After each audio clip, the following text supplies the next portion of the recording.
अबू तुराब ने दरसे हया दिया, पर्दे में रहकर जुल्म की हस्ती मिटा दिया। पर्दे से बाहर नहीं, पर्दे में रह छोड़ दीजिए। बच्चे हैं, कल तक हम लोग भी यही करते थे जलसे। इसलिए मैं हमेशा जलसे में एक बात बोलता हूँ कि जैसे आप अक्सर देखते होंगे मस्जिद में बच्चे जाते हैं तो शोर शराबा करते हैं, तो कुछ लोग गुस्से में बच्चे को मार देते हैं या मस्जिद से भगा देते हैं। अल्लाह के वास्ते ऐसा कभी मत कीजिएगा, कभी मत कीजिएगा। ना इसको डांटिएगा जोर से, ना इसको मारिएगा, ना इसको भगाइएगा। इसको प्यार से बैठा दीजिएगा और दुआ कीजिए कि ये बच्चा बचपन ही से मस्जिद जाने का आदी हो जाए। जो बच्चा बचपन से खुदा खाना की जानिब जाएगा, वो जवान होकर कभी भी शराब खाना की जानिब जा ही नहीं सकता। बच्चे को आप प्यार से समझाइए। मैं थोड़ी देर आपसे बात करने के लिए, गुफ्तगू करने के लिए हाजिर आ गया हूँ, वरना आपको जमीन से आसमान पर पहुंचाना ये मेरे लिए 5 मिनट से ज्यादा का काम है ही नहीं। 5 मिनट लगेगा, 6 मिनट नहीं लगेगा। और अभी शाहनवाज साहब नारा लगा रहे थे, किधर चले गए? मैं तो अपना कलेजा पकड़ लिया था कि कहीं मेरा नहीं निकल जाए। अब इससे आप अंदाजा लगाइए, जब दयालपुर में इतने लोगों पर एक हुसैन का गुलाम भारी पड़ सकता है, तो 22,000 यजीदियों पर हुसैन का बेटा कैसे भारी नहीं पड़ सकता? ये आप सोचिए। नाइट मुबारकबाद है, हमारे जुग्गू बाबा सर हिला रहे हैं ना, जबकि इनको पहले मिलना चाहिए। स्टेज पर आए तब ये मुझसे मुलाकात किए। खैर, आपसे कायदे से मुलाकात की जाएगी। मुबारकबाद के लायक हैं। सबका नाम तो मैं नहीं जानता, हमारे हाजी चांद साहब हों या जावेद वारसी साहब हों, वारसी हैं। याद रखिएगा, जहाँ वारिसे पाक का मज़ार है उसको कौन सी जगह बोलते हैं? जोर से बोलिए भाई।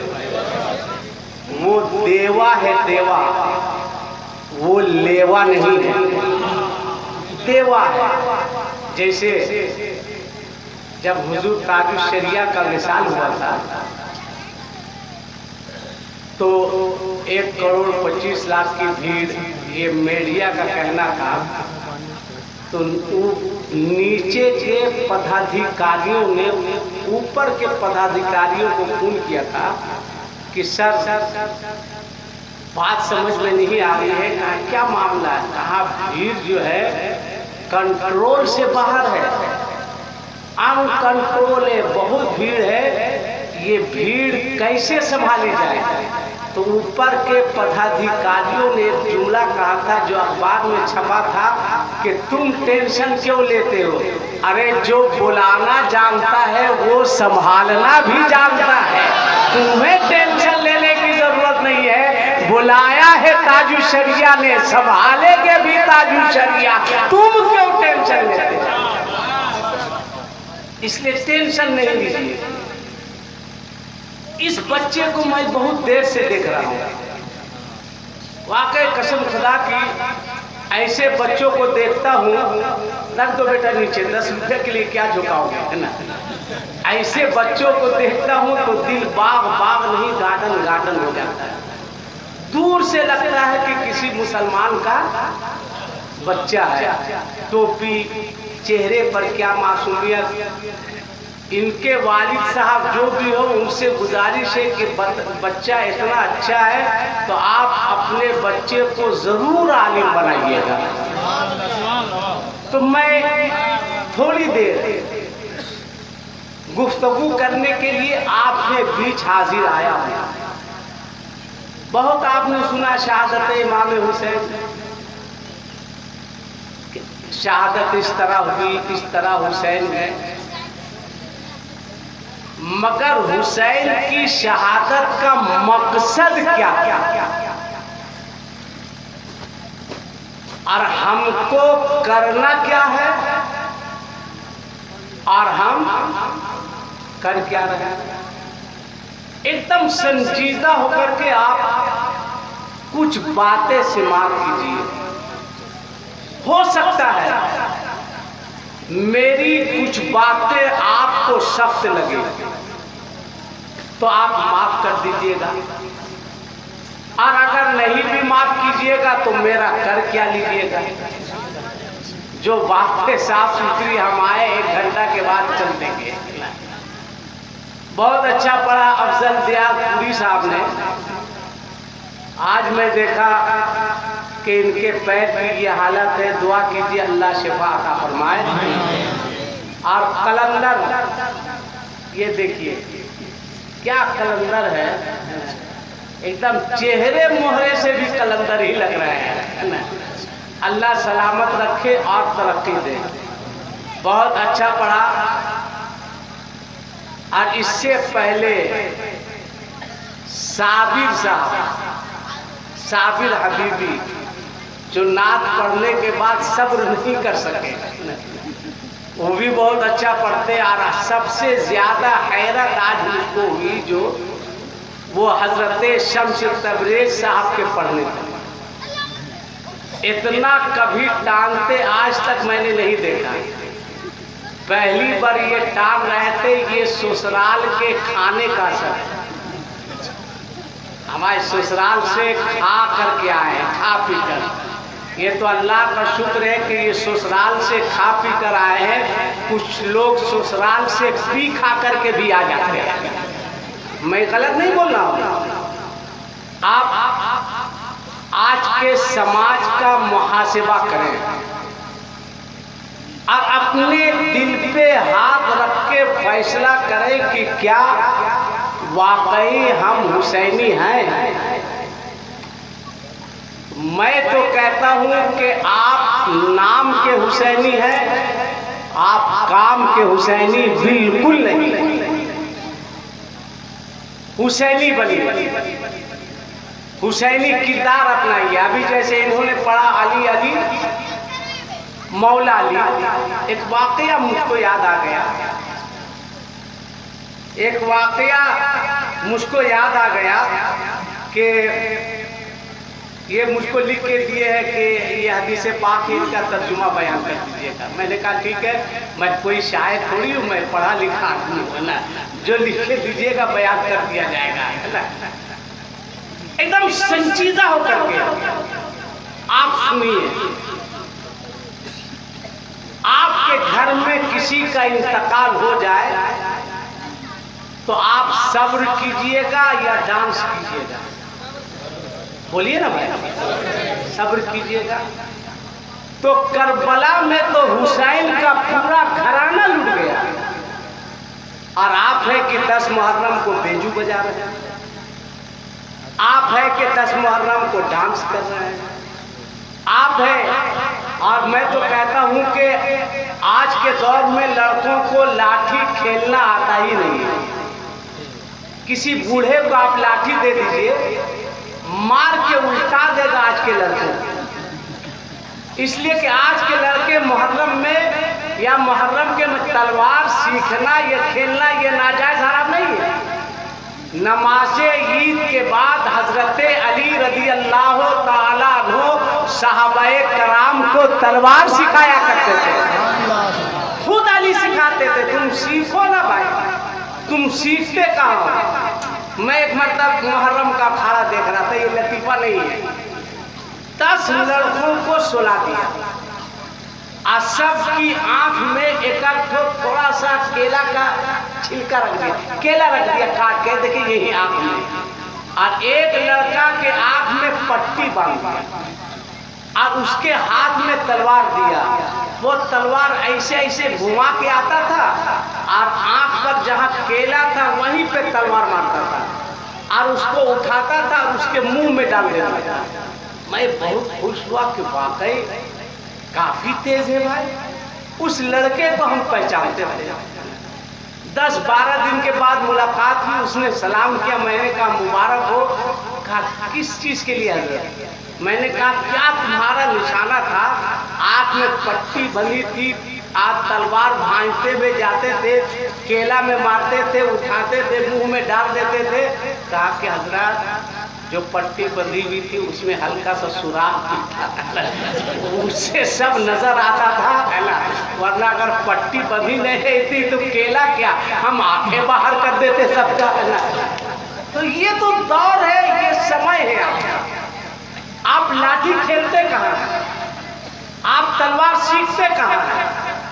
इतना बड़ा मजमा है, इतने सारे लोग हैं। एक बात बताइए कि एक मुहर्रम से लेकर 10 मुहर्रम तक हर मोहल्ले में डंके बजे हैं, हर मोहल्ले में निशान लगा है, हर घर में देशी मुर्गा चला है, खिचड़ा बना है, रोड बना है, मरीदा बना है। मगर कितने ऐसे घर हैं जिस घर में एक मुहर्रम से लेकर 10 मुहर्रम तक कुरान की तिलावत? ये सोचने की बात है। आप कैसे हुसैनी हैं? अगर आप सच्चे हुसैनी हैं तो आज से ये अहद करके उठे कि आने वाले मुहर्रम में जब चांद नजर आएगा, हम अपने घरों में अपनी बीवियों को, बहनों को, बेटियों को आप कहेंगे कि याद रखना, घर में शुभ को नाश्ता बाद में बनेगा, हर घर में कुरान की तिलावत पहले हो। तब आपको हुसैनी कहलाने का हक हासिल है, तब आप अपने आप को हुसैनी कह सकते हैं। वरना कैसे हुसैनी? किस चीज पर रोशनी डाली जाए? आज हुसैनी तो आप कहलाते हैं। अब थोड़ा सा टहल कर अपने समाज और अपने माशरे का जायजा लीजिए। बेटा हो या बेटी, इन दोनों के रिस्क का मालिक परवरदिगारे आलम है। चाहे बेटा हो चाहे बेटी हो, पैदा उसने किया है तो रिस्क भी वो देगा। मगर अपने समाज में आज देखिए आप, मुहर्रम का महीना है, दयानतदारी के साथ बताना, इतने लोग हैं। एक बच्ची की शादी होती है, वो अपने ससुराल जाती है। एक बाप अपनी जिंदगी की पूरी कमाई लगा देता है अपनी बेटी की रुखसती में। उसकी कोशिश होती है कि कहीं से भी दामाद नाराज नहीं। और दामाद का मामला, लड़के को ले जाया जाता है उठा करके गोद में दूध पिलाने के लिए। मैं वहां खड़ा था, लड़का अकेले नहीं जाता है, उसके साथ उसका 2 चम्मच जाता है। हाँ, जिसको दोस्त कहते हैं, मैं उसको चम्मच कहता हूँ। साथ में गया, सास बलाएं लेती है, प्यार करती है, बेटा दूध पी जाओ, तो लड़का कहता कहती क्या हुआ बाबू? जो 2 चम्मच सास में रहता है, तो कहता है चच्ची लड़का रूस गया है, क्या चाहिए? हम थे भाई खड़े हुए, कहा लड़का पीला सूखा मांग रहा है। हमको हैरत हुई कि बेवकूफ, पीला सूता के लिए रूस रहा है। एक आदमी काम कहे देखो कोई दर्जी दुकान से पीला सूता ला के दो, काऊ वाला पीला सूता नहीं, सोनार वाला पीला सूता चाहिए। ये देखिए, इसको आप भीख मांगा नहीं कहिएगा तो क्या कहिएगा?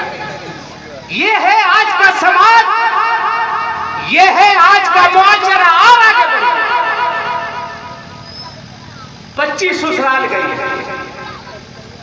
अल्लाह ने अपना मजीद फजल फरमाया, उसने एक बच्ची को जन्म दिया। ससुराल के लोग खामोश हैं। फिर 2 साल के बाद उसने दूसरी बच्ची को जन्म दिया। गौर से सुनिएगा, ससुराल के लोग खामोश हैं।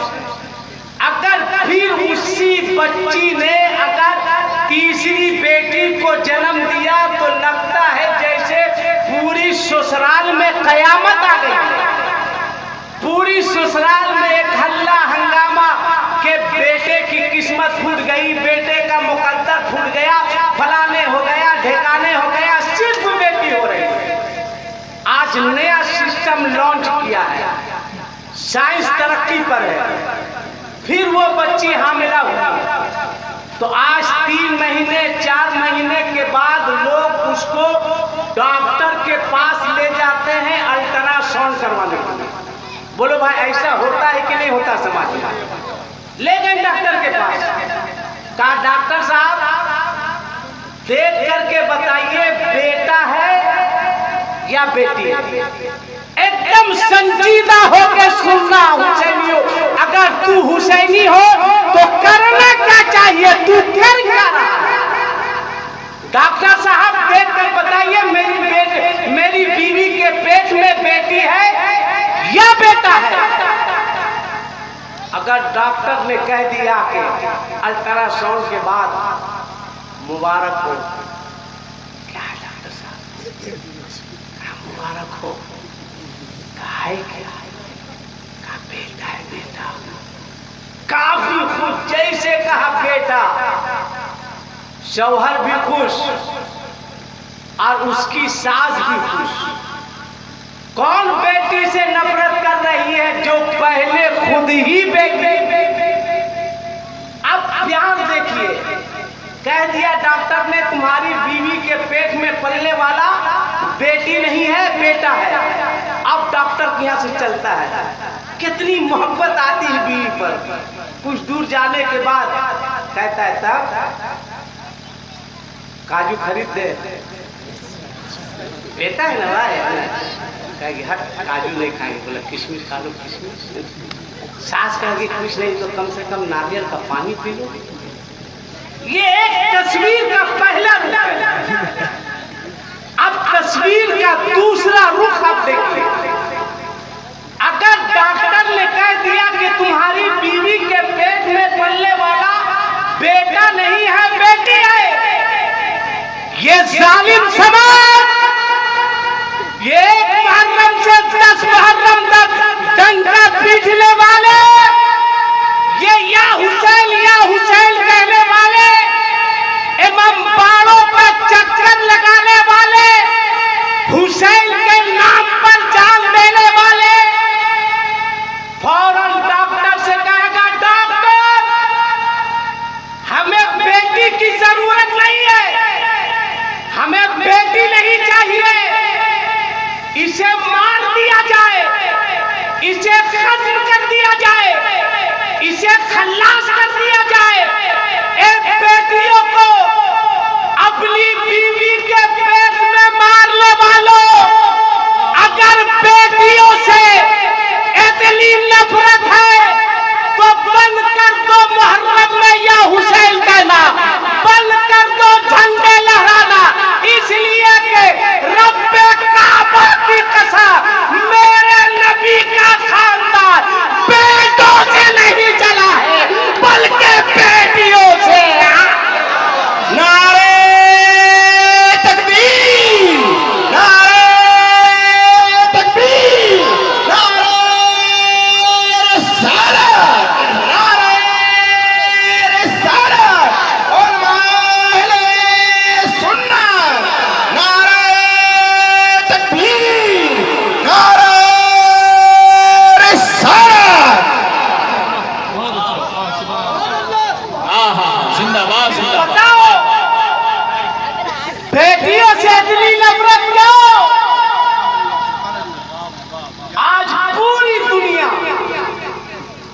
सिर्फ हमारा मुल्क नहीं, पूरी दुनिया कोरोना वायरस से परेशान है।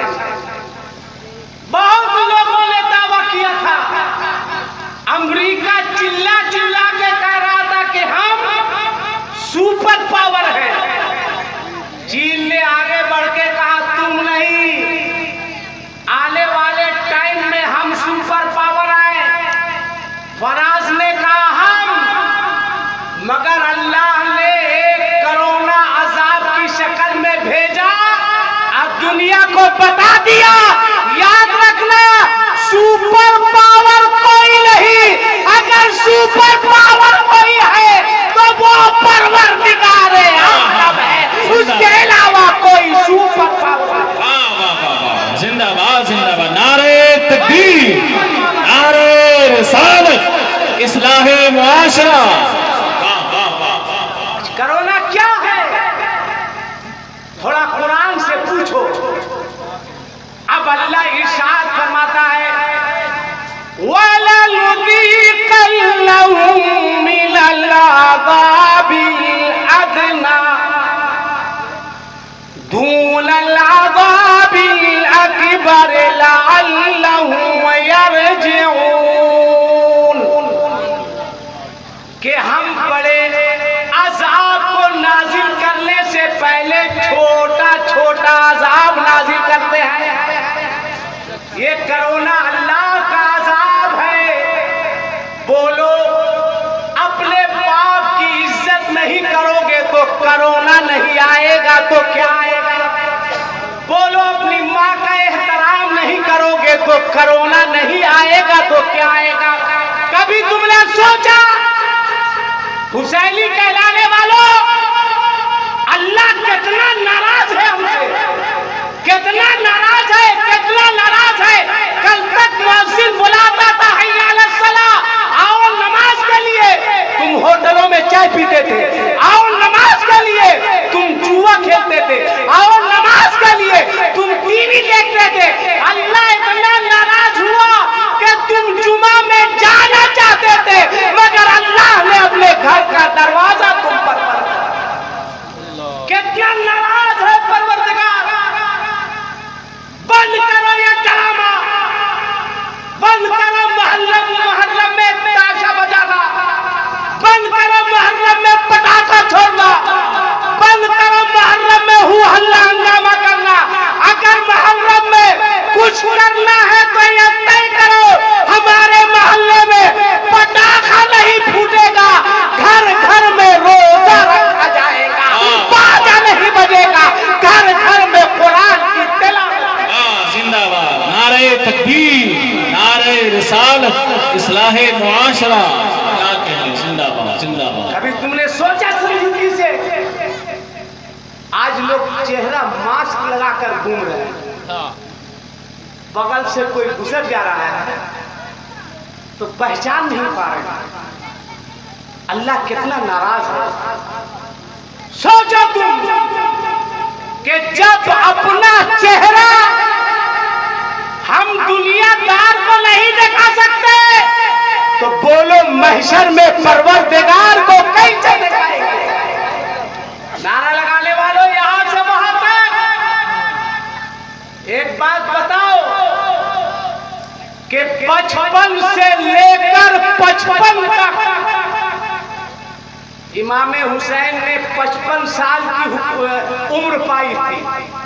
और हुसैन, तो जुमले में हुसैन का तारुफ सुनो कि हुसैन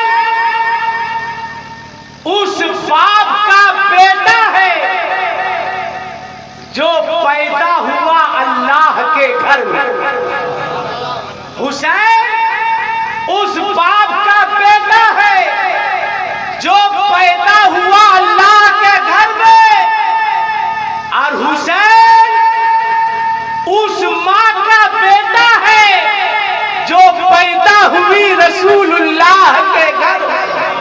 ना बाप का जवाब, ना माँ का जवाब। एक झलक देखो, हजरत अली घर आए, हजरत फातिमा टहल रही थी। कहा, फातिमा कोई बात? हजरत फातिमा ने अर्ज किया, मेरे शौहरे नामदार, अनार खाने की ख्वाहिश हो रही है, एक अनार ला दीजिए ना। अली ने कहा ला देता हूं। अनार की तलाश में अली निकले, एक जगह पहुंचे, देखा अनार नहीं है, और आगे बढ़े, फिर देखे अनार नहीं है, और आगे बढ़े, देखे अनार नहीं है। सोचा वापिस हो जाए, मगर फिर सोचने लगे कि ख्वाहिश रसूलुल्लाह की बेटी की है, फातिमा की है, खातून जन्नत की है। आगे गए तो एक दुकान में एक ही अनार मिला, लेके कुछ दूर वापिस हुए थे, एक फकीर ने कहा, अली अनार मुझे दे दो। अल्लाह अकबर। अगर आज का हुसैनी होता, ये डंका पीटने वाला, ये पटाखा छोड़ने वाला, अगर घर वाली कह देती, अजी 100 अनार ला दो ना जी, और आप चलते गुलथम्बा में नहीं मिलता, डोरंडा जाते वहां भी नहीं मिलता, कोई आपका बस चलता तो आप कलकत्ता तक चल जाते, इसलिए कि उसकी फरमाइश है जिसका बाप 2 लाख रुपया दिया। आप अनार लेके गिरिडीह से आते, आप पलटते और कोई फकीर कहता कि अनार मुझे दे दीजिए, हम खाएंगे, तो आप क्या करते? आप अनार खोजने में जितना गुस्सा आया होगा ना आपको, सब उसी फकीर पर उतार देते, मगर वो अली थे, अली जिसके बारे सरकार ने फरमाया, अना मदीनतुल इल्म व अलीयुन बाबुहा, मैं इल्म का शहर हूँ और अली उसके दरवाजा है। कहा, अली अनार मुझे दे दो। जैसे उस फकीर ने कहा, अली के कानों में कुरान की आयत गूंजी, व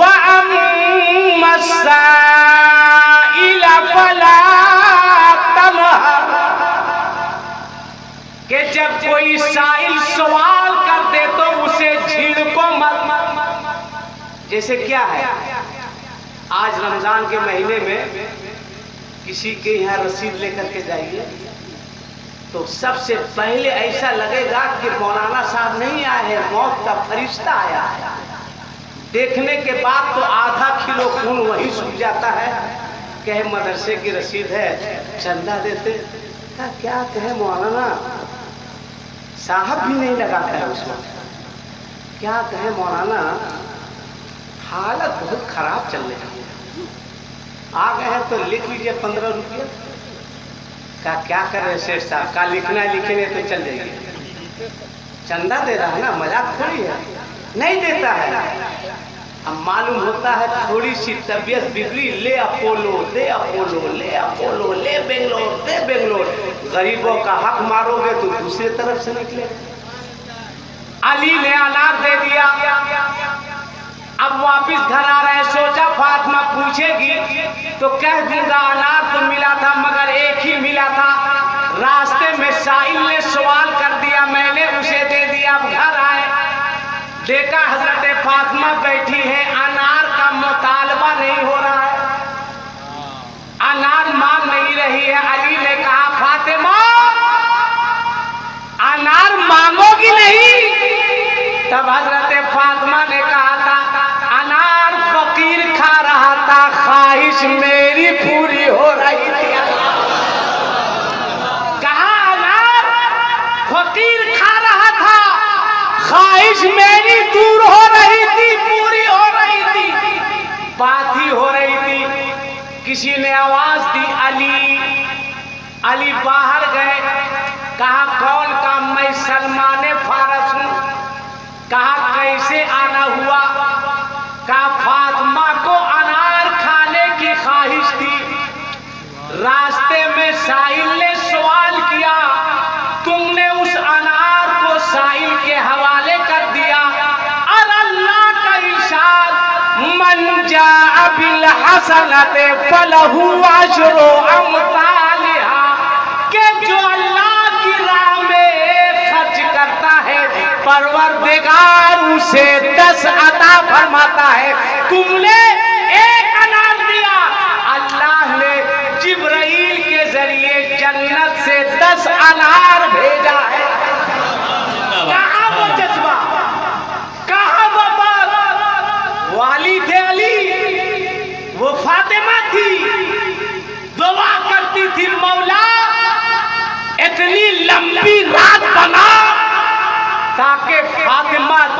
खोल कर तेरी इबादत करते हैं।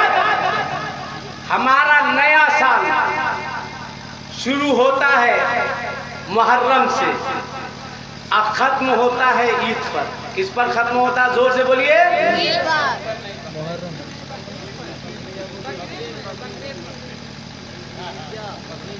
देखिए, एक आदमी का हाजिर हिज्जा, वरना 100 में से 95% को नहीं मालूम है जिलहिज्जा किस चिड़िए का नाम है। और औरतों की लिस्ट तो अलग है। एक औरत मदरसा आई थी, कहीं मौलाना साहब खजबुद्दीन का चांद चांद हो। मुझको जैसे लगा कि हम बेहोश हो जाएंगे। हम बोले कि अरे कब का चांद? अरे खजबुद्दीन का चांद। हम बोले या अल्लाह, पहली मर्तबा हम सुन रहे हैं कि कोई खजबुद्दीन का भी चांद होता है। तो बहुत पता लगा है, तो रज्जब के चांद को लोग खजबुद्दीन का चांद करती है, जो ख्वाजा साहब के नाम से मंसूब है। अब इस किस लोगत में कोई चौगत खोज सकेगा, बताइए।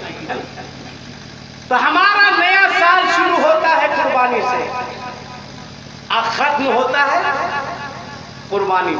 क्या पता चला? इस्लाम ईसार चाहता है, इस्लाम कुर्बानी चाहता है। अगर अमीर हो तो मस्जिदों के लिए कुर्बानी दो, अगर अल्लाह ने दौलत दी है तो मदरसों के लिए कुर्बानी दो। इस्लाम ईसार चाहता है, इस्लाम कुर्बानी चाहता है। अगर अमीर हो तो गरीब बच्ची की शादी हो रही है, गरीब बच्चियों की शादी में कुर्बानी दो। अगर जवान हो तो अपने बाप के लिए कुर्बानी दो। अगर बाजुओं में खून दौड़ रहा है तो अपनी माँ के लिए कुर्बानी दो। मगर 1 मुहर्रम से 10 मुहर्रम तक या हुसैन कहने वालों, एक बात बताओ कि क्या पूरी जिंदगी में कभी भी इमाम हुसैन ने अपनी माँ का दिल दुखाया था? बोलो ना भाई, दिल दुखाया था? मगर आज लोग अपनी माँ को धक्का भी दे रहे हैं, लोग अपनी माँ को गालियां भी दे रहे हैं, लोग अपनी माँ को बुरा भला भी कह रहे हैं। अपना अंजाम सोच, अंजाम। माँ पर जुल्म करने वालों, बाप को सताने वालों, माँ के साथ जो जुल्म करता है, ज्यादती करता है, वो कभी हुसैनी हो ही नहीं सकता। जो अपनी माँ का वफादार नहीं हो सकता, वो कभी भी इमाम हुसैन का वफादार नहीं हो सकता। एक बात सुनो, एक बात सुनो, यहां से लेकर के ये दयालपुर है ना, दयाल दिल वाला, और जो हुसैनी होता है वही दिल वाला होता है। मगर सच्चा हुसैनी हो तब तो, नाम के हो काम के नहीं। सुनो, यहां से लेकर के गुरखंबा तक नहीं, कोडरमा तक नहीं, नवादा तक तुम निशान लगा दो, परचम लहरा दो, और यहां से ड्राम रखना शुरू करो शरबत के लिए, नवादा क्या पटना तक पहुंचा दो। मगर उस वक्त तक हुसैन तुमसे राजी नहीं होंगे जब तक तुमसे तुम्हारी माँ राजी। हुसैन को राजी करने के लिए माँ को राजी करना होगा। माँ को गालियां देने वालों, बुरा भला कहने वालों, अपने अंजाम को सोच। एक वाकया सुनो, अब्दुल्ला इब्ने मुबारक, क्योंकि आज बहुत संजीदा होकर के मैं आपसे गुफ्तगू कर रहा हूँ, बहुत संजीदगी के साथ। मेरा मकसद आपको मैसेज दिया जाए, आपको पैगाम दिया जाए। आप बहुत संजीदा सुन रहे हैं, आप संजीदा होकर के सुनिए। अब्दुल्ला इब्ने मुबारक एक बुजुर्ग गुजरे हैं जो हज के लिए गए। आज का हाजी वो 2 से 3 महीने में हाजी हो जाता है। रांची में बैठा या कलकत्ता में या पटना में या गया में, कब जद्दा पहुंच जाता है पता नहीं चलता है। ऐसी चलती है, नींद आती है, जद्दा उतर गया। मगर पहले जो लोग जाते थे या तो पैदल या ऊंट पर या पानी जहाज से, क्या कैफियत होती होगी वो अल्लाह जानता है और जाने वाला जानता है। अब्दुल्ला इब्न मुबारक हज के लिए गए, हज के तमाम अरकान को अदा किया, कमरे में चले गए, सो गए, आंख लग गई, ख्वाब देखा कि एक ऐलान करने वाला ऐलान कर रहा है कि अल्लाह ताला ने सबके हज को कबूल किया एक शख्स को छोड़कर। गौर से सुनना, जिसकी माँ जिंदा है, जिसका बाप जिंदा है, नौजवान, अल्लाह ने सबके हज को कबूल किया एक शख्स को छोड़कर। आंख खुली, रोने लगे, दौड़ते हुए गए हरम शरीफ में, पहुंचे मुताफ में, पकड़ा काबे के गिलाफ को, हजारों कतार रोने लगे। मौला तू करीम है, मौला करम फरमा दे, मौला तू रहीम है, मौला रहम फरमा दे, मौला तू गफ्फार है, मौला बख्श दे, मौला मैं गुनहगार हूँ, मैं खताकार हूँ, मैं इसियाशार हूँ, हे मौला माफ़ फरमा दे। ज़ारो कतार रो रहे हैं। मौला एक मुनादी ने ये ऐलान किया है, अल्लाह ने सबके हज को कबूल किया मगर एक शख्स को छोड़कर। मौला कहीं वो एक शख्स तो मैं नहीं हूँ। जब फिर आंख लगी, गुनूदगी तारीफ की, फिर देखा एक ऐलान करने वाला ऐलान कर रहा है कि अल्लाह ने सबके हज को कबूल किया मगर एक शख्स को छोड़कर। अब्दुल्ला इब्न मुबारक ने पूछा, ए ऐलान करने वाले, वो एक शख्स है कौन, उसका नाम क्या है? कहीं हम अब्दुल्ला इब्न मुबारक तो नहीं है? कहा नहीं नहीं, तुम नहीं हो। कहा उसका नाम क्या है? कहा उस शख्स का नाम मोहम्मद बिन हारून है जो बल्ख का रहने वाला है। आँख खुली है, वहाँ से चले हैं, लोगों से बल्ख पहुँचे, लोगों से पूछा एक बात बताओ, मोहम्मद बिन हारून बल्खी से मुलाकात कहाँ होगी? लोगों ने कहा मोहम्मद बिन हारून निहायत मुत्तकी, निहायत परहेजगार, दिन रात अल्लाह की याद में मसरूफ रहता है। चले जाओ जंगलों में, चले जाओ पहाड़ों में, वहां जाकर खोजो, मोहम्मद बिन हारून मिलेंगे। अब्दुल्ला इब्न मुबारक सोचने लगे, इतना बड़ा मुत्तकी, इतना बड़ा परहेजगार आदमी अच्छा कौन है? आप जिस मोहल्ले में रहते हैं, अगर उस मोहल्ले के लोग कह दें कि वो बहुत अच्छा है तो वही अच्छा आदमी है, इसलिए कि वो सुबह भी देख रहा है, दोपहर भी देख रहा है, शाम भी देख रहा है। अब्दुल्ला इब्न मुबारक गए, पहुंचे जंगल में, एक पहाड़ के करीब गए, देखा एक शख्स है जिसका सर सजदे में है, रो रहा है। मौला माफ फरमा दे, मौला रहम फरमा दे, मौला करम फरमा दे, मौला बख्श दे, मौला मौला मेरे गुनाहों को माफ फरमा दे। थोड़ी देर के बाद जब सजदे से सर उठाया, अब्दुल्ला इब्न मुबारक ने कहा, अस्सलाम वालेकुम मोहम्मद बिन हारून। मोहम्मद बिन हारून बल्खी आप रोने लगे, ज़ारो कत्तार रोने लगे। अब्दुल्ला इब्न मुबारक ने कहा, ए मोहम्मद बिन हारून बल्खी, तुम रो क्यों रहे हो? कहा लगता है अल्लाह ताला ने इस बार भी किसी मुनादी के जरिए ये ऐलान कर दिया है कि अल्लाह ने सबके हज को कबूल किया है, मेरे हज को कबूल नहीं किया है। अब्दुल्ला इब्न मुबारक ने पूछा था, ए मोहम्मद बिन हारून बल्खी, एक बात बता, तू कितने सालों से हज कर रहा है? मोहम्मद बिन हारून बल्खी ने कहा था, ए अब्दुल्ला इब्न मुबारक, मैं 50 सालों से हज कर रहा हूँ मगर अल्लाह मेरे हज को कबूल नहीं कर रहा है। रो रहा हूँ, गिड़गिड़ा रहा हूँ, रात दिन सजदे में रहता हूँ, माफी चाह रहा हूँ, मगफिरत का परवाना चाह रहा हूँ। अल्लाह मेरे हज को कबूल नहीं कर रहा है, मेरी इबादत कबूल नहीं की जा रही है। ए लोगों, दयालपुर के जलसे में आने वाले मुसलमानों, जरा संजीदगी से के साथ सुनना। अब्दुल्ला इब्न मुबारक ने पूछा था, ए मोहम्मद बिन हारून बल्खी, आखिर तेरा कसूर क्या है? आखिर तेरी गलती क्या है? तब मोहम्मद बिन हारून बल्खी ने अपना हाथ दिखाया, कहे अब्दुल्ला इब्न मुबारक, मेरा हाथ देख रहे हो? कहाँ देख रहे हैं? ये आधा हिस्सा कटा हुआ है, सिर्फ इधर ही लगा हुआ है। कहा ये कटा कैसे, ये टूटा कैसे, ये आधा हिस्सा अलग कैसे हुआ? तब मोहम्मद बिन हारून बल्खी ने कहा था, मैं बहुत बड़ा शराबी था, हर वक्त शराब के नशे में रहता था। एक रोज मैं शराब पीकर घर आया, मैंने आवाज दी, ए माँ, माँ, ए माँ। मेरी माँ करीब आई, कहा, ए मोहम्मद बिन हारून, तू सिर्फ चिल्लाता है, बोल बात क्या है? मैंने कहा, माँ मुझे भूख लगी है, खाने की कोई चीज है तो दे दो।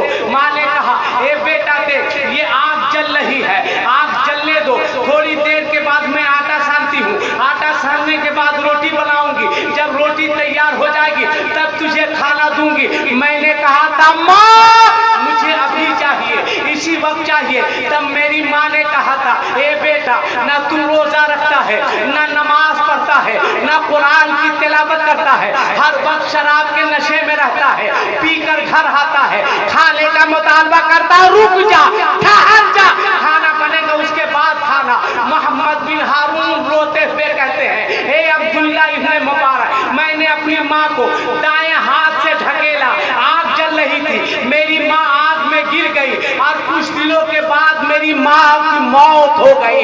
जब शराब का नशा उतरा है तो मैंने बाएं हाथ को कुल्हाड़ी में लेकर अपने दाएं हाथ को होश के हालत में काट दिया है और 50 साल से अल्लाह से माफी मांग रहा हूँ, मगर परवरदिगार माफ नहीं कर रहा है। कसूर ये था, गलती ये थी, मैंने अपनी माँ को ढकेला था, मैंने अपनी माँ को सताया था, मैंने अपनी माँ पर जुल्म किया था। इसलिए ऐ लोगों, दुनिया नाराज हो जाए मगर अपनी माँ को कभी नाराज होने मत देना। ये सच्चे अरब के हुसैन। नारे तकबीर, नारे रिसालत। सब्र करो, बस साबिर करो। कुरान की आयत मैंने पढ़ी, इन्नल्लाह मा साबिरीन। अल्लाह किसके साथ है? जोर से बोलिए ना भाई, किसके साथ? एक मरतबा हाथ उठा के बोलिए, या हुसैन। हाँ, माशाल्लाह माशाल्लाह, थोड़ा वॉल्यूम तेज कीजिए, बोलिए, या हुसैन। करबला दूर है, करबला जाओगे? हैं? बेवकूफ, मस्जिद तो जा ही नहीं सकता है। कितना फख्र से कहता है मुहर्रम में करबला है। नाचते हुए करबला जाओगे, ढोलक बजाते हुए करबला जाओगे, डांस करते हुए करबला जाओगे। मत लगाओ ये नारा, बंद करो ये बकवास, तुम्हें हक नहीं है ये नारा लगाने का।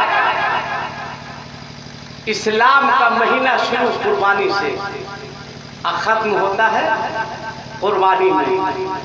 दोनों में कुर्बानी है, एक में जानवर की कुर्बानी और आपकी कुर्बानी इतना बड़ा लीजिएगा और 7 आदमी, आप उस पर पुल से रात पार कीजिएगा या वो आपके ऊपर पुल से रात पार करेगा।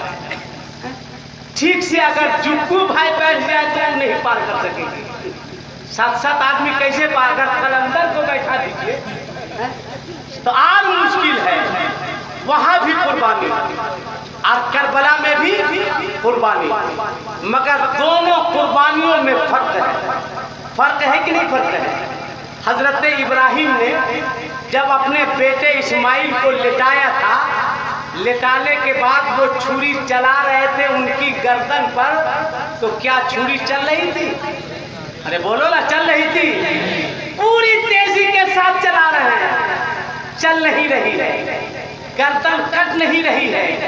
अजीब मामला है, मिना की वादी में चलती नहीं है, अब मैदान करबला में रुकती नहीं है। यहाँ कहा जा रहा था चल नहीं रही थी, वहाँ कहा जा रहा था रुक नहीं रही थी। अली अकबर को काटा, कासिम को काटा, हुर को काटा, अब्बास को काटा, आखिर बात क्या है? तो आप कहेंगे मौलाना साहेब आसिफ इकबाल, हजरत इस्माइल की रगों में हजरत इब्राहिम का खून दौड़ रहा था। मैं कहूँगा माफ करना, अगर इब्राहिम का खून इस्माइल के रगों में दौड़ रहा था तो रसूलुल्लाह का खून हुसैन की रगों में दौड़ रहा था। खून हुसैन में खून रसूल दौड़ रहा था। मगर मुफ्ती साहब कहेंगे आसिफ इकबाल खून का मामला नहीं, मकसद था बचाना। मिना की वादी में इस्माइल के बचाव में इस्लाम का बचाव था, करबला के वादी में हुसैन के कटाव में इस्लाम का बचाव था। यही वजह थी कि मिना में इस्माइल को बचा के बचाया है और करबला में हुसैन को कटा के इस्लाम बचाया। नारे तकबीर, नारे रिसालत। सब्र की झलक सबसे ज्यादा सब्र सैयदा ज़ैनब ने किया है। सबसे ज्यादा जब खीमे जल गए, सब कुछ लूट गया, अभी खीमा नहीं जलाया गया, एक खातून आई और आकर कही ज़ैनब अगर इजाजत हो तो अंदर आओ। ज़ैनब ने कहा इजाजत। अंदर गई, हाथों में एक दूध का गिलास था। कहा ज़ैनब मैं जानती हूँ कि सब लोग प्यासे हैं, ये दूध से भरा गिलास लाई हूँ, ज़ैनब इसे कबूल कर लिया जाए। हजरत ज़ैनब ने हाथ में लेके कहा कि आने वाली खातून आज मैं इस दूध का बदला नहीं दे सकती, मगर कल क़यामत के मैदान में अपने नाना के हाथों से कौसर का जाम पिलाऊंगी। हजरत ज़ैनब ने दूध हाथ में लिया, हुसैन की बेटी सकीना को बुलाया, अब प्यार से कहा ए बेटी सकीना, मेरे नाना का फरमान है जब घर में सभी लोग भूखे हो, बच्चा भी भूखा हो, जवान भी भूखे हो और खाने की चीज मिल जाए तो सबसे पहले उसे दिया जाएगा जो सबसे छोटा हो, सबसे पहले उसे पिलाया जाएगा जिसकी कम उम्र हो। ए बेटी सकीना ये देखना दूध से भरा गिलास है, ए सकीना ले इसे ले करके पी जा। अल्लाह अकबर। हजरत सकीना अपने हाथ में दूध लेती है, खीमे से बाहर निकल कर दौड़ने लगती है। आगे आगे सकीना है, पीछे पीछे ज़ैनब है। ज़ैनब आवाज देती है ए बेटी सकीना आगे मत जाना, आगे वो लोग हैं जिसने तेरे 6 माह के अली असगर के हुलकूम पर तीर चलाए हैं। ए बेटी आगे मत जाना, आगे वो लोग हैं जिसने तेरे बाबा हुसैन के नाश पर घोड़े दौड़ाए हैं। मगर सकीना दौड़ी जा रही है, आगे आगे सकीना है, पीछे पीछे ज़ैनब है। ज़ैनब आवाज दे रही है बेटी आगे मत बढ़ना, बेटी आगे मत जाना, आगे वो लोग हैं जिसने तेरे भाई अली अकबर की जवानी लूटी है। मगर सकीना दौड़ते जा रही है। जब हजरत ज़ैनब हजरत सकीना के करीब पहुंची है तो आंखें टपटपा गई, हाथ उठाकर दुआ करती है ए मौला ज़ैनब को सब्र अता फरमा, ए मौला अली की बेटी को सब्र अता फरमा। हजरत ज़ैनब क्या देखती है कि सकीना अपने छोटे छोटे हाथों से अली असगर की नाश को अपनी गोद में लेती है और लेकर कहती है ए बाबू आंखें खोल, देख तेरी बहन सकीना आई है। ए भाई तुम मुझसे नाराज हो गया है क्या? भाई आंख खोल के देखना, मैं सकीना हूँ जो तेरी झूला झुलाती थी। ए भाई आंख खोल, ए भाई रूठ गया है क्या? ए भाई देख तेरे लिए तेरी बहन दूध का गिलास लेकर आई है। हजरत सकीना को ज़ैनब ने गोद से लगाया और कहा ए बेटी तेरा भाई अली असगर तेरे हाथों से दूध का प्याला नहीं पिएगा, ये तो नाना के हाथों से कौसर का प्याला पी रहा है, कौसर का जाम पी रहा है। अब हजरत सकीना को लेके हजरत ज़ैनब आगे बढ़ती है, ज़ैनब आगे बढ़ती है, साया आगे बढ़ता है, ज़ैनब रुकती है, साया रुकता है, ज़ैनब बढ़ती है, साया बढ़ता है, ज़ैनब रुकती है, साया रुकता है। हजरत ज़ैनब की आवाज भर्रा जाती है और हजरत ज़ैनब आवाज देती है ओ आने वाले खबरदार मेरा पीछा ना करना, ओ आने वाले ठहर जा, ओ आने वाले मेरा पीछा मत करना, मेरे पीछे पीछे मत आना। साया रुक जाता है, फिर ज़ैनब चलती है, साया पीछे से चलता है। ज़ैनब की आवाज भर्राती है, कहती है ओ आने वाले ये मैं जानती हूँ मेरी इस्मत की हिफाजत करने वाला वाला अली अकबर नहीं रहा, अब्बास नहीं रहा, कासिम नहीं रहा, मुस्लिम नहीं रहा और वो मोहम्मद ना रहा। ए आने वाले याद रखना, मेरा ताल्लुक उस घर से है जिस घर में आने के लिए जिब्राइल को भी इजाजत की जरूरत पड़ती थी। बगैर इजाजत के जिब्राइल भी नहीं आते थे। ठहर जा, रुक जा, साया रुक जाता है, फिर ज़ैनब आगे बढ़ती है, साया फिर आगे बढ़ता है, ज़ैनब आवाज देती है ठहर जा, तो आवाज आती है पीछे से, ए ज़ैनब तुझे डरने की जरूरत नहीं है, पीछे पीछे आने वाला कोई और नहीं आ रहा है, मैं तेरा बाबा शेरे खुदा हूँ, मैं अली मुर्तजा हूँ, इतना सुनना था। ज़ैनब रोने लगती है, ए बाबा सब कुछ लुट गया तब आए हैं, भाई शहीद हो गया तब आए हैं, आपकी बेटी की गो गुजर गई तब आए हैं। ए बाबा उस वक्त क्यों नहीं आए थे जब अब्बास का बाजू कट रहा था?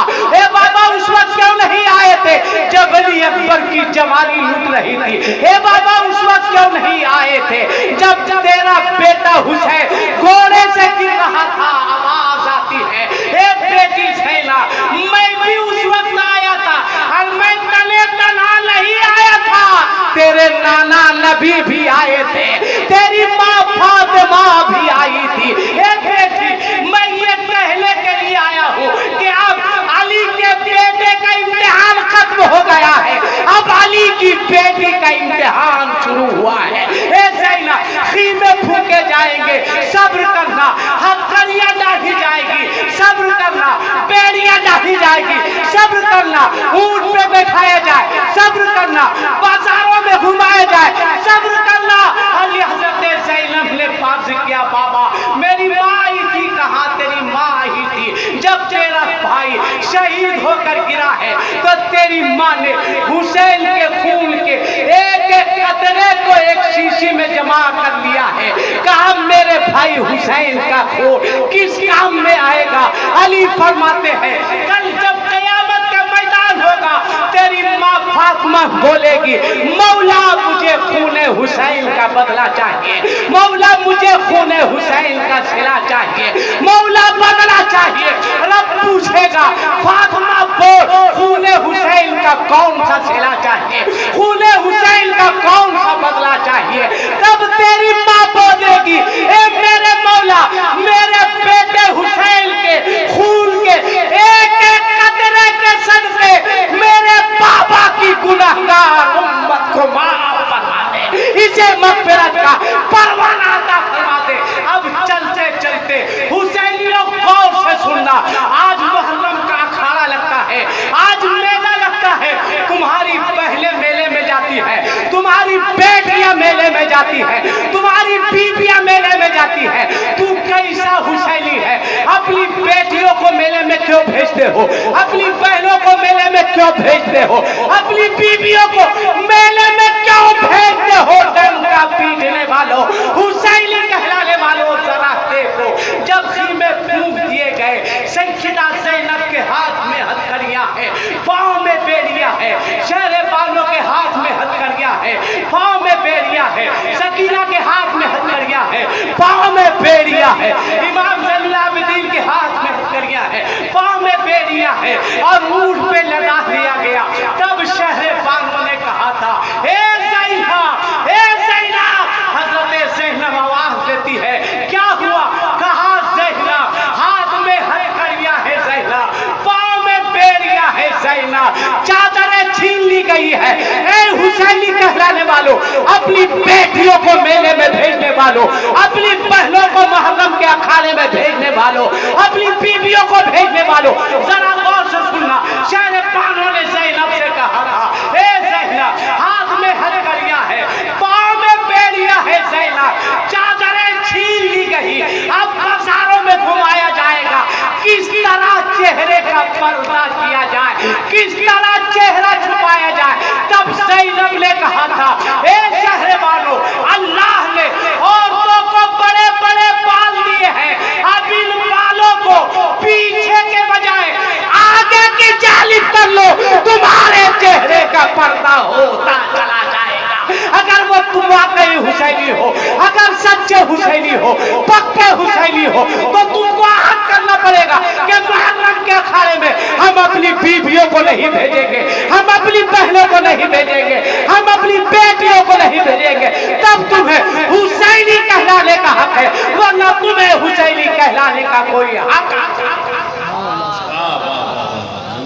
कोशिश करो सच्चा हुसैनी बनो, साबिर बनो। क्या नहीं गुजरा था करबला में, और कितने बेशरम हो गए हैं लोग कि 10 मुहर्रम को पटाखा फोड़ते हैं, 10 मुहर्रम को बेजू बजाते हैं, 10 मुहर्रम को डांस करते हो। क्या कैफियत थी अल्लाह अकबर, जब ज़ैनुल आबिदीन की आंख के आंसू नहीं थम रहे, रो रहे थे। सैयदा ज़ैनब गई, कहा बेटा चुप हो जा बेटा, बेटा आंख से आंसू बहाना बंद कर दे बेटा, बेटा तेरी तबीयत बिगड़ी हुई बेटा, बेटा चुप हो जा। तब इमाम ज़ैनुल आबिदीन ने अपना सर अपनी फूफी के गोद में रख दिया था और कहा था फूफी जान ये ख्वाहिश मेरी पूरी कर दो, ए फूफी जान मेरी एक आरज़ू पूरी होगी, बस ये ख्वाहिश है फूफी जान, एक आरज़ू है फूफी जान। सैयदा ज़ैनब ने पूछा था, ए बेटा ज़ैनुल आबिदीन बोल कौन सी ख्वाहिश है, बोल कौन सी आरज़ू है। तब रोते हुए इमाम ज़ैनुल आबिदीन ने कहा था कि फूफी जान मेरे बाबा हुसैन का कटा हुआ सर मेरी गोद में ला करके रख दिया जाए ताकि अपने बाबा के कटे हुए सर को देख लूं। सैयदा ज़ैनब फरमाती है कि फातिमा के 2 बेटे, एक अमीर हसन और दूसरा गरीब हुसैन। सैयदा ज़ैनब फरमाती है कि फातिमा के 2 बेटे, एक का नाम अमीर हसन, दूसरे का नाम गरीब हुसैन। किसी ने पूछा कि हसन अमीर कैसे, हुसैन गरीब कैसे? तब सैयदा ज़ैनब ने कहा था कि फातिमा के बेटे हसन को 2-2 कफन मिले थे।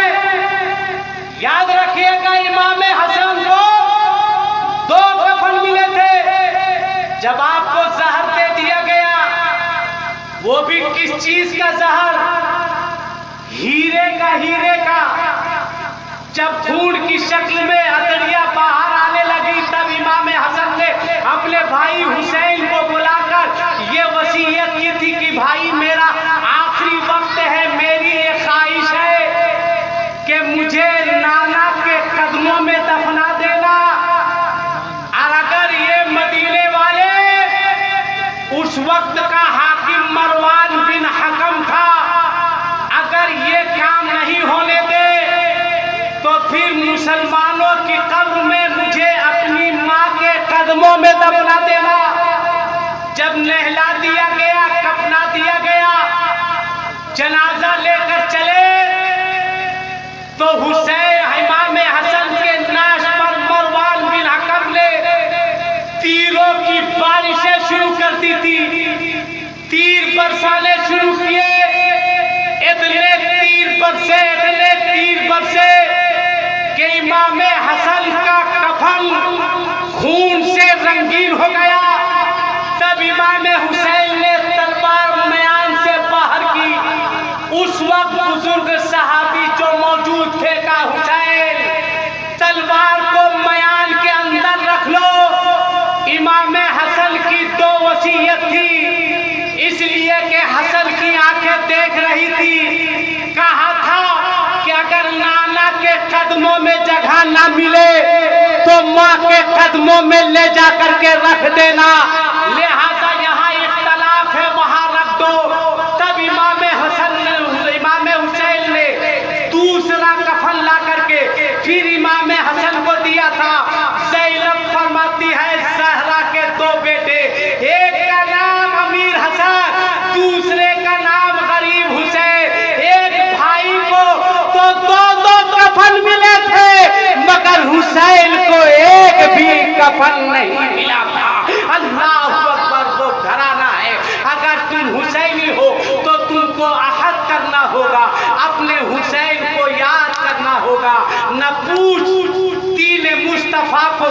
या हुसैन ने। जोर से बोलो या हुसैन। या अल्लाह, जिन लोगों ने अपने दोनों हाथों को उठाकर या हुसैन के नाम का नारा लगाया है, मौला उन तमाम लोगों को हुसैन के नाना का मदीना दिखा दे। मौला तमाम लोगों को हाजी बना दे। मेरा अकीदा है कि मेरा हुसैन कल भी जिंदा था, अब मेरा हुसैन आज भी जिंदा है। यही वजह है घर घर में हुसैन, गली गली में हुसैन, शहर शहर में हुसैन, नगर नगर में हुसैन। हाथ उठा के बोलो या हुसैन।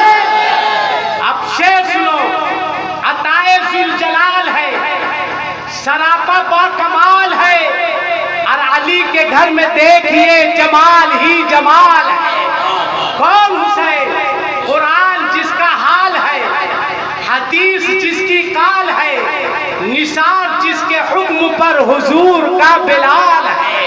कौन हुसैन? ये शाह बादशाह है, ये दीन की पनाह है, ये कौन आली जाह है, बिनाए ला इलाह है, कि जिसके नामे पाक से हर इब्तदाए साल है। ये फातिमा का लाल है, शहीद बेमिसाल है। मोहम्मद अली जौहर ने बहुत पहले कहा था, कत्ले हुसैन असल में मर्गे यजीद है, इस्लाम जिंदा होता है हर करबला के बाद। इंशाअल्लाह इस्लाम को मिटाने वाले मिट गए।